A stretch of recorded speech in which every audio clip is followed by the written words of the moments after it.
Eu fico muito feliz de estar aqui, porque se o Bruno foi o voto 342 do impeachment, a semente, o nascedouro da coragem de levantar o impeachment, não foi de nenhum de nós, não foi de nenhum partido, foi do MBL. Parabéns a vocês. Se não fosse o MBL, não teria tido impeachment. Vocês nos empurraram. Vocês, na verdade, verbalizaram, não só no impeachment, a voz dos brasileiros que os partidos, que os líderes políticos, que os sindicatos, que os líderes empresariais, que as federações perderam o link, porque passaram a cuidar apenas dos seus interesses, do seu umbigo, e esqueceram do cidadão. Mas a gente não veio aqui para falar como um todo de blá, blá, blá. A gente veio falar aqui de gestão. E eu volto ao MBL, porque gestão é resultado. O MBL tem resultados. Foco. Focou no impeachment, como é que é? Papum! Foi lá e meteu. Usou o Eduardo Cunha para fazer o impeachment. E depois foi lá e ajudou e promoveu a derrubada e a prisão de Eduardo Cunha. Porque a gente tem que ser pragmatismo de resultado dentro de uma faixa. Dentro de uma faixa, e para mim, a faixa é interesse público. Na verdade, política para mim, e acho que esse é o grande diferencial dos nossos ou gestores públicos, ou políticos, ou empresários, é achar que a política é tu aglutinar interesses privados. É tu fazer o consenso entre o interesse de alguns. Então vai um sindicato, dois sindicatos, um partido falar com a máquina pública e faz um consenso entre os três. Entre o sindicato, a máquina pública e um ou dois partidos, e isso é política. Não! A política é vencer, é estar acima do interesse dos partidos, acima do interesse dos empresários, acima do interesse dos sindicatos, e buscar, acima de qualquer coisa, o interesse público. E se nós fôssemos hoje buscar nas lideranças dos últimos 15 anos, partidárias, empresariais, ideológicas, de qualquer ideologia, não é só desses que é mais fácil falar, comunista, socialista, é qualquer ideologia. A pauta do Brasil, ele não tem. Ele tem a pauta da sua ideologia, da sua tese, acima de qualquer coisa. A pauta do seu setor, a pauta daquilo que vai eleger ele presidente da federação, a pauta que vai eleger ele deputado. Achar a pauta Brasil no meio de tantos interesses privados e lutar por ela acima de qualquer coisa é o grande desafio da gestão pública brasileira. Porque hoje nós somos escravos de uma reeleição, escravos de uma eleição para presidente do partido, escravos de uma eleição para presidente de uma federação, escravos para a eleição de um sindicato de terceiro nível, de quinto escalão, ou de uma grande federação, ou até confederação, e a pauta Brasil foi esquecida. E quero dizer que só foi lembrada agora, defendida por grandes homens como o Rogério Marinho, mas só foi lembrada agora por causa de uma baixa de popularidade que não tinha o governo aonde se agarrar e se agarrou nas reformas para ter algum apoio. Mérito dele, vamos apoiar. Ministério Público, talvez. Judiciário, talvez. Polícia Federal, talvez. Cumpra o seu papel. Mas as reformas não tem partido, não tem momento, isso é pragmatismo, isso é MBL. Não interessa quem é o presidente, vamos apoiar as reformas. Não interessa quem é o governador, vamos apoiar as reformas. Não interessa quem é o prefeito, vamos apoiar as reformas. Porque a grande gestão brasileira que falta é mudar as estruturas da máquina pública. Porque, para espanto de vocês, eu tenho uma parte socialista. Eu tenho uma partezinha. Tenho. Eu quero socializar a máquina pública que está privatizada.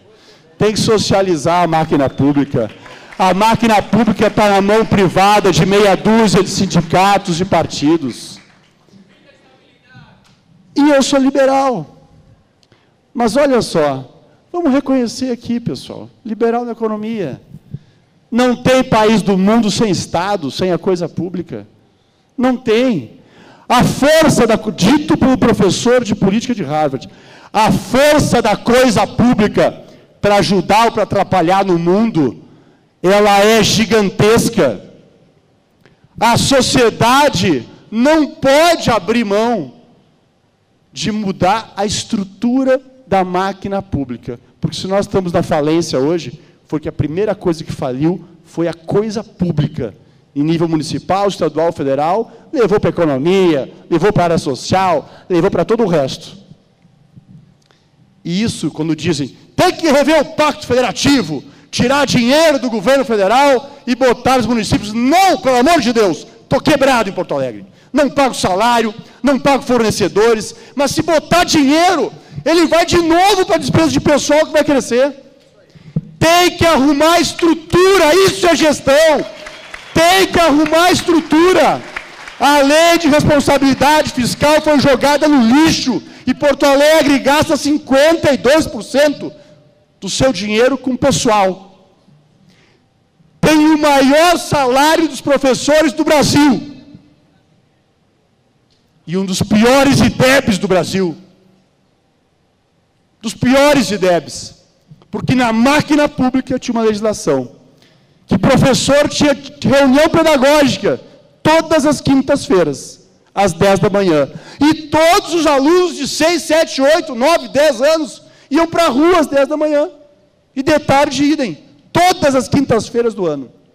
E como o professor chegava, Bruno, para ajudar na merenda, meia hora por dia, ele trabalhava 4 dias e tinha um dia de folga. Isso, durante 20 anos.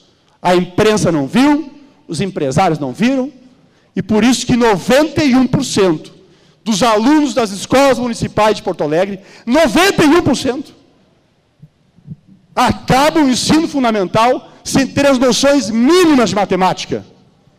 Mínimas. Qual é a chance dele não ir vender droga? Nenhuma. Se não mudar a estrutura, da máquina pública, João Dória perde a eleição e vem um outro canalha e estraga tudo. Se não mudar a estrutura, tu faz milagre lá, vem um outro desgraçado, ganha a eleição, estraga tudo de novo. A gente tem que mudar a estrutura, a lei, que nem foi mudada na reforma trabalhista, que todo mundo sabia que tinha que fazer há 10, 15, 20 anos. A gente tem que mudar aonde vai o dinheiro público, pessoal. Porque é muito dinheiro. É muito dinheiro. Essa é, do meu ponto de vista, a grande e a verdadeira gestão transformadora, que não transforma por 6 meses, que não transforma por 1 ano, que não transforma por 2 anos, que não transforma para uma pessoa, que transforma para uma cidade, para um estado e para um país. Estrutura rígida, jurídica, legislação que seja cumprida. Isso, no Brasil, é uma dificuldade, porque nem a Constituição é cumprida em várias áreas. E o meu desafio de gestão não é, talvez, saber o que fazer em Porto Alegre. O meu desafio de gestão não é aguentar os discursos demagógicos, vazios, agressivos, e as manifestações agressivas, diárias, greves, paulada, cuspida, etc., de PT e PSOL. Estou com a casca grossa. O meu desafio é fazer com que aqueles chamados nossos não fiquem calados, quietos, inertes, silenciosos. Durante 11 meses de governo, todos os dias, eu tive na imprensa gaúcha, Bruno, um artigo publicado contra mim, no mínimo. E um dia um presidente de federação disse, Marquesa, tem que estar fazendo um monte de coisa, tem que te elogiar, fizemos um artigo aqui, o prefeito Nelson Marquesan, tal. Eu vou publicar. E eu, vai se manifestar, tá bom? Porque aqui todo mundo fala, o cara vai publicar um artigo. Aí o cara, 2 dias depois, sai publicado o artigo. Só que a assessoria dele disse que era ruim falar de política e política. Então ele fala de coisas maravilhosas em tese, mas ele não diz que foi eu que fiz. Porque é feio falar da política e dos políticos.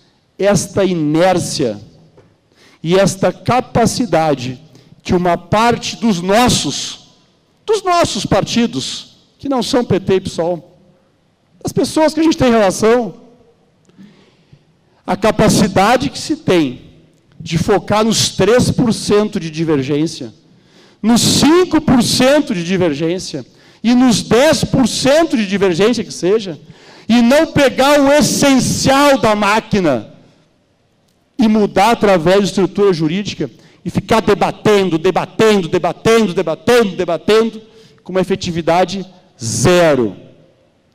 Isso é que mata a nossa sociedade. Porque gestão não pode ser uma gestão que perdure por nós. Inclusive, quando o PT ganhar, ele tem que estar amarrado ao governo. Tem que estar amarrado, ele não pode fazer. Se ele fizer, ele tem que ir para a cadeia. Esse é o grande desafio que eu vejo na gestão brasileira. É a gente mudar as estruturas da máquina pública. Porque senão, pessoal, a gente vai depender de, na terra do Olívio, na terra do Tarso, alguém falando que vai privatizar as empresas, se eleger prefeito. A gente vai depender de um acaso de se eleger alguém na terra do Lula, de ganhar aqui do candidato do Lula em São Paulo. E a vida não pode ficar dependendo disso. A gente tem que mudar as estruturas jurídicas, e eu vou repetir isso, fazer as reformas, extinguir a justiça do trabalho, Tem que tirar. E às vezes falam, Marquesan, tu vem falar às vezes dos liberais, que aqueles, não de todos, mas daqueles dos contos de fadas. Eu posso falar. No voto, não teve nenhum deputado, nem o Bruno aqui, dos 513, que foi mais liberal que eu. No voto, ninguém foi mais liberal que eu. Eu posso meter o dedo na moleira de quem eu quiser nessa área. Porque lá na Câmara, nas assembleias, nas câmaras de vereadores, se votou bilhões de aumentos de impostos. Eu nunca me esqueço. Bruno vai lembrar. Derrubamos a Dilma.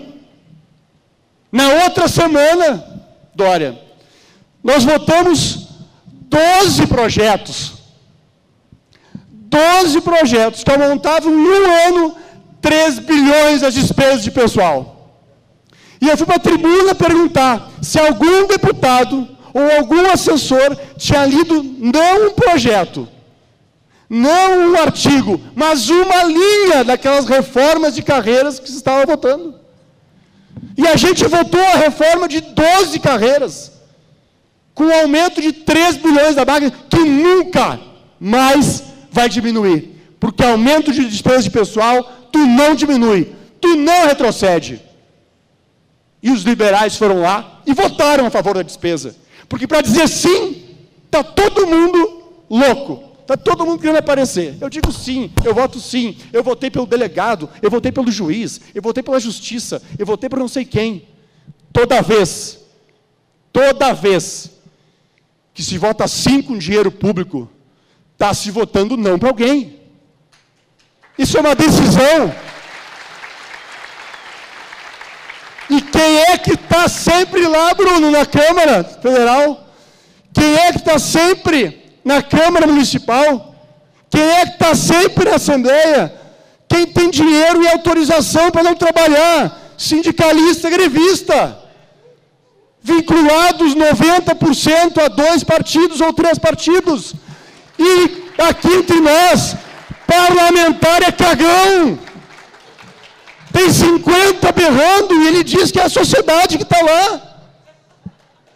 E aí, eu finalizo para dizer, este é o papel, de um lado as reformas e de outro lado a sociedade. O sindicato vai continuar estando lá. O PT, pequeno, médio, vai continuar estando lá. O interesse privado, seja ele de grandes corporações ou de corporações públicas, vai continuar estando lá. Se a sociedade não tiver, não tem a mínima chance. Porque o interesse público, raramente, está na pauta. O interesse público, raramente, é prioridade. E é isso que eu finalizo aqui de novo, dizendo do gigantesco papel que o MBL teve, tem e espero que sempre tenha de representar o interesse público e a sociedade para fazer as reformas que são a verdadeira gestão que o Brasil precisa. Muito obrigado. Muito bem, Nelson Marquesan Júnior.